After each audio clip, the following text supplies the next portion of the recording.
L'air crépitait de tension ce matin de printemps, alors que Jake Williams se tenait droit dans sa veste de cuir usé, les yeux plissés de mépris en face de lui. Max, un puissant berger allemand, tenait bon, les muscles tendus sous son gilet de service. Entre eux se trouvait une chaise de café renversée, preuve du premier geste agressif de Jake.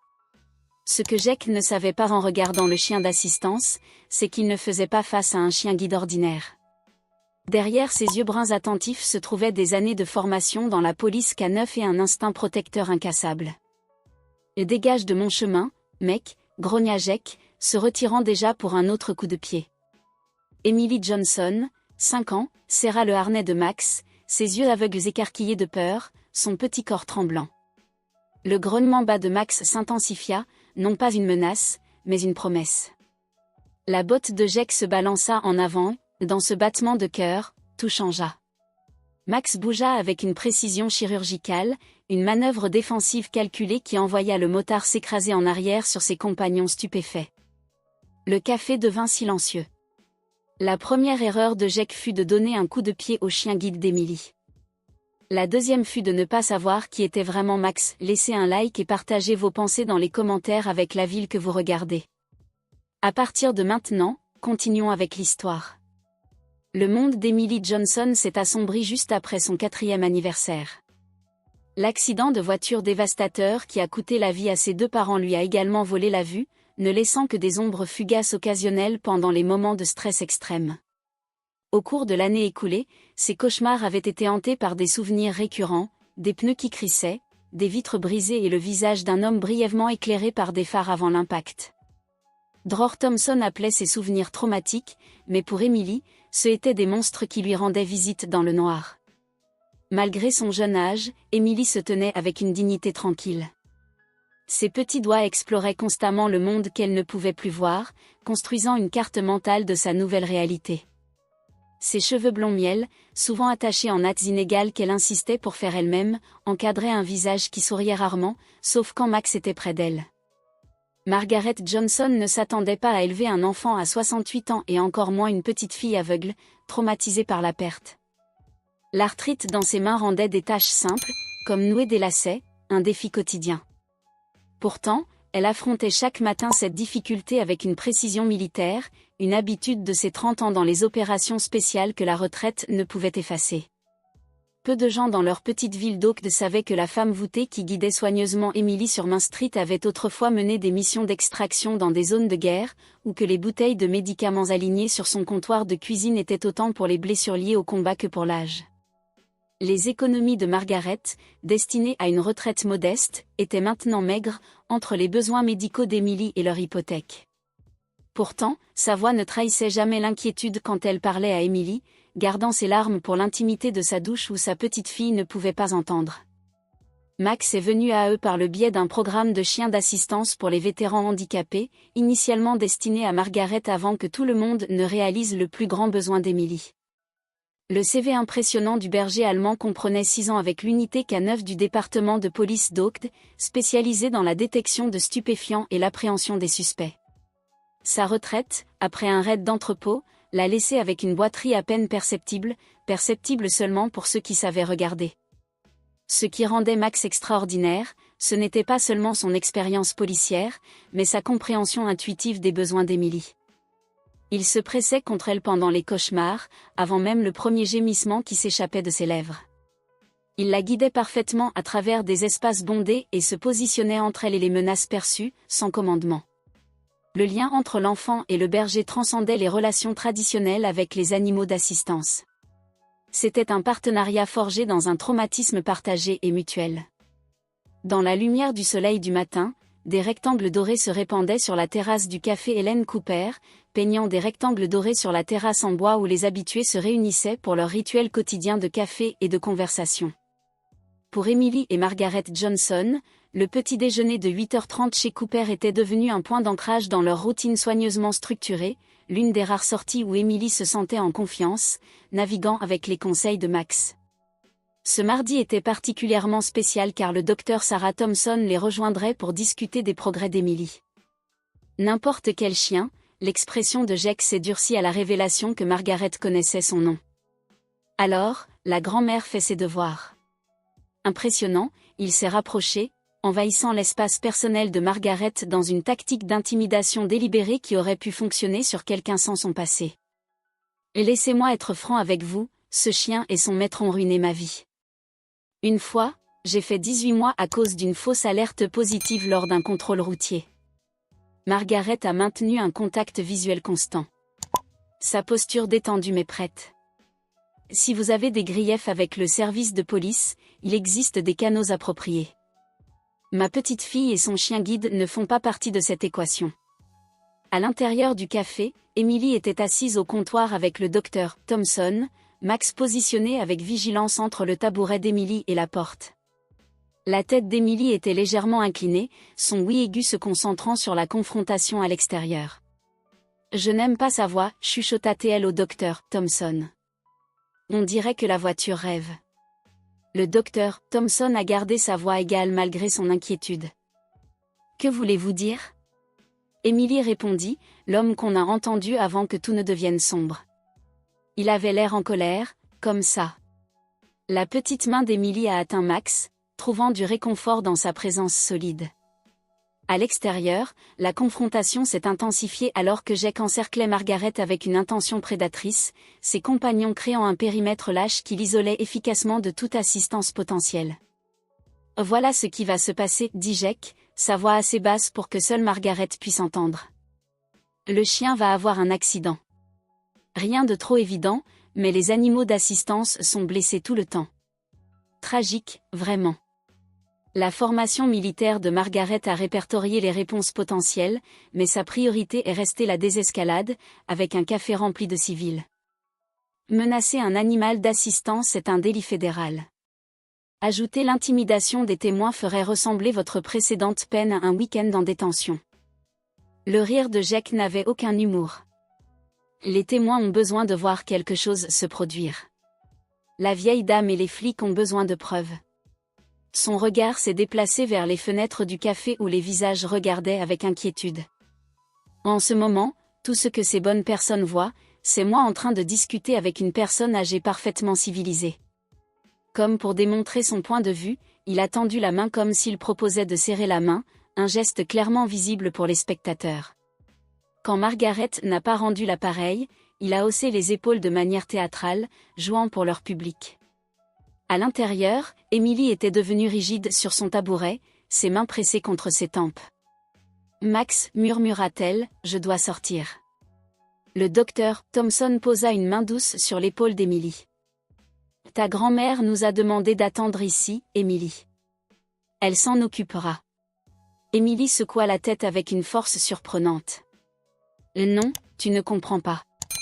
Je le vois un peu. » L'intensité de sa déclaration a surpris le docteur Thompson, qui savait que les dossiers médicaux d'Emily montraient une cécité complète. À l'extérieur, Jake était passé des menaces implicites à une intimidation plus ouverte. « Vous savez, » dit-il sur un ton de conversation, bien que ses yeux soient restés froids, des accidents arrivent aussi à des vieilles dames, des balles, des cambriolages, toutes sortes d'événements malheureux. L'expression de Margaret n'a pas changé, mais sa position a changé subtilement, centrant son poids en prévision d'une confrontation physique potentielle. « Monsieur Williams, cette conversation est terminée. » La réponse de Jake a été de renverser une chaise à proximité, un mouvement délibéré de sa botte. Le cliquetis a attiré l'attention de l'intérieur, y compris celle de Max, dont les oreilles se sont dressées en avant au son.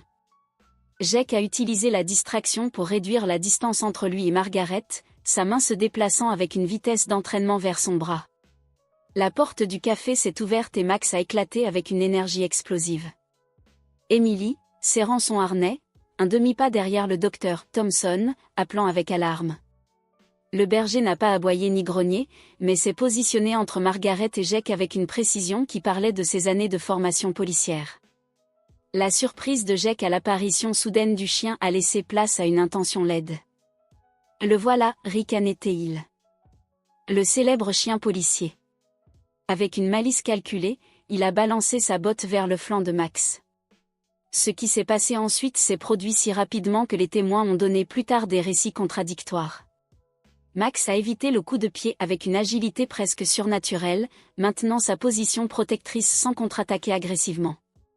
Jake, déséquilibré par sa cible manquée, trébucha en avant. Max a simplement déplacé son poids substantiel, faisant trébucher Jake et s'étalant sans cérémonie sur la terrasse du café. L'humiliation a transformé l'expression de Jake de menace calculée à fureur brute. « Ce chien m'a attaqué », il a crié, en jouant sur les téléphones d'enregistrement. Tout le monde l'a vu. Mais le public avait en effet tout vu, clairement. Hélène Cooper s'est avancée de la porte. Ce n'est pas ce qui s'est passé, et vous le savez. J'ai des caméras de sécurité qui couvrent chaque centimètre de ce patio. Elle a pointé du doigt les appareils discrets montés sous le bâillement. Et je suis sûre que tous ces téléphones ont également attrapé votre tentative de coup de pied. Jake s'est précipité sur ses pieds, sa façade de contrôle s'effondrant.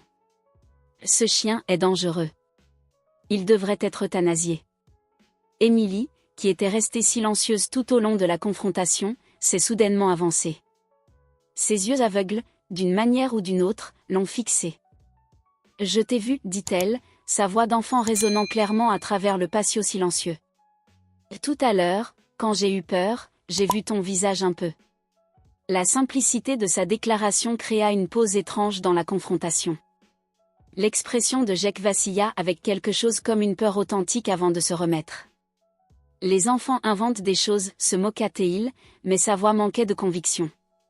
Margaret se déplaça vers le côté d'Emily, plaçant un bras protecteur autour des épaules de sa petite fille. « Emily, que veux-tu dire ?» Emily tourna son visage vers la voix de sa grand-mère. « Quand j'ai vraiment peur, parfois, je vois des ombres et des formes pendant une seconde, comme dans mes cauchemars. » Sa petite main serre plus fort le harnais de Max. Sa voix est la même que celle de l'homme de la voiture, et son visage ressemblait aussi à celui de l'homme de la voiture. L'implication des mots d'Emily semblait s'enregistrer simultanément parmi les adultes présents. Le docteur Thompson se rapprocha d'Emily, son attitude professionnelle cédant la place à une inquiétude protectrice. Jake recula vers sa moto, faisant signe à ses compagnons de monter. Les enfants sont confus. Les aveugles ne voient pas soudainement les choses. Sa tentative de dédain tomba à plat face à l'intensité concentrée du regard aveugle d'Emily qui suivait ses mouvements. Margaret a fini de relier les points avec une clarté froide. Cela correspond à son modèle. Michael a confirmé le délit de fuite avec le père de Jake nettoyant après, mais nous aurions besoin de preuves pour rouvrir le dossier. Contrôle des animaux. Nous avons un ordre d'inspecter et potentiellement de mettre en fourrière un animal dangereux à cette adresse. Les yeux de Margaret rencontrèrent ceux de Michael, en communication silencieuse, avant qu'elle n'ouvre la porte, maintenant la chaîne de sécurité. Puis-je voir votre identification dans l'ordre, s'il vous plaît ? L'officier principal, un jeune homme avec une expression d'excuse, passa des documents à travers le gap. Nous avons reçu une plainte concernant un chien d'assistance, un berger allemand, attaquant un citoyen. Le bureau du maire a accéléré l'audience pour animaux dangereux pour cet après-midi. Michael apparut derrière Margaret. L'officier Davis, c'est très irrégulier. Les plaintes pour animaux dangereux nécessitent un préavis de 10 jours avant toute audience. L'officier de contrôle des animaux se déplaça, mal à l'aise. Les ordres sont venus directement du commissaire. Monsieur, l'audience est à 14 heures aujourd'hui, mais on nous demande de prendre le chien en garde protectrice maintenant. Margaret scanna les documents avec une déficience pratiquée, identifiant immédiatement les vulnérabilités juridiques. Cet ordre concerne un animal dangereux à mon adresse. Il ne spécifie pas Max par son nom ou son numéro d'enregistrement et ne reconnaît pas non plus son statut d'animal d'assistance certifié, ce qui l'exempte de la juridiction standard du contrôle des animaux. Le deuxième officier s'avança. « Madame, nous faisons juste notre travail. Si vous refusez, nous sommes autorisés à revenir avec l'aide de la police. » « Ce ne sera pas nécessaire, » répondit Margaret sur un ton ne laissant aucune place à la dispute. L'officier Davis escortera Max lui-même à l'audience. En tant qu'ancien maître-chien de police, Max, en vertu des réglementations ADA, retirer un animal d'assistance sans comportement dangereux immédiat crée une responsabilité pour la ville. Elle ferma les documents de manière définitive. Nous vous verrons à l'audience. Après le départ des agents de contrôle des animaux, Margaret se tourna vers Michael. Cela confirme que c'est coordonné. Ils utilisent les canaux officiels pour séparer Emily de Max, espérant probablement provoquer un incident qui justifierait l'euthanasie. Le maire Williams travaille vite. Michael accepta sombrement, mais les réseaux sociaux le font aussi. Il montra à Margaret son téléphone où les pages communautaires se remplissaient déjà de soutien pour Max et Emily. Des vidéos de la tentative de coup de pied de Jake avaient été vues des milliers de fois, avec des commentaires remettant en question la version des événements du Herald. Margaret hocha la tête, une planification tactique évidente dans son expression. Nous avons besoin de plus que l'opinion publique, nous avons besoin de protection juridique et de preuves reliant Jake à l'accident de mon fils. Je vais contacter d'anciens collègues, promit Michael avec précaution. Il y a encore de bons flics qui se souviennent du service de Max. Plus tard dans l'après-midi, la salle d'audience du bâtiment municipal d'Oak Ridge débordait de spectateurs, dont beaucoup portaient des chiens d'assistance fabriqués à la hâte, sauvant des vies et réclamant justice pour Max. Emily était assise entre Margaret et le docteur Thompson, ses petits doigts portant l'ourlet de sa robe. Max était allongé calmement aux pieds de Michael, près du devant, l'image de la discipline canine. Le maire Robert Williams présidait depuis le siège central du panel de 3 personnes. Sa présence imposante aux cheveux argentés commandait la salle. Jake était assis à la table des plaignants, un bandage théâtral sur son bras suggérant des blessures. Les vidéos du café ont clairement réfuté son avocat, une femme habillée de manière coûteuse du premier cabinet d'avocats de la ville, qui organisait les documents avec précision. Cette audience informelle va maintenant être ordonnée, annonça le maire Williams, sa voix grave projetant l'autorité. Nous sommes ici pour évaluer les plaintes contre un animal potentiellement dangereux. Il jeta un coup d'œil à son fils avec un favoritisme à peine déguisé avant de continuer. Nous entendrons d'abord le plaignant. Le témoignage de Jake brossa un tableau radicalement différent des vidéos virales décrivant une attaque non provoquée par un ancien chien policier aux tendances agressives connues. Son avocat présenta des dossiers médicaux sélectifs suggérant des blessures incompatibles avec une simple chute. Quand ce fut le tour de Margaret, elle s'approcha du podium avec une attitude militaire en plaçant une clé USB devant le panel. Cela contient des images de sécurité du Cooper's Café montrant toute l'interaction, mais y compris la provocation délibérée de M. Williams et la tentative de coup de pied d'un animal d'assistance enregistré. Le maire Williams jeta à peine un coup d'œil au lecteur.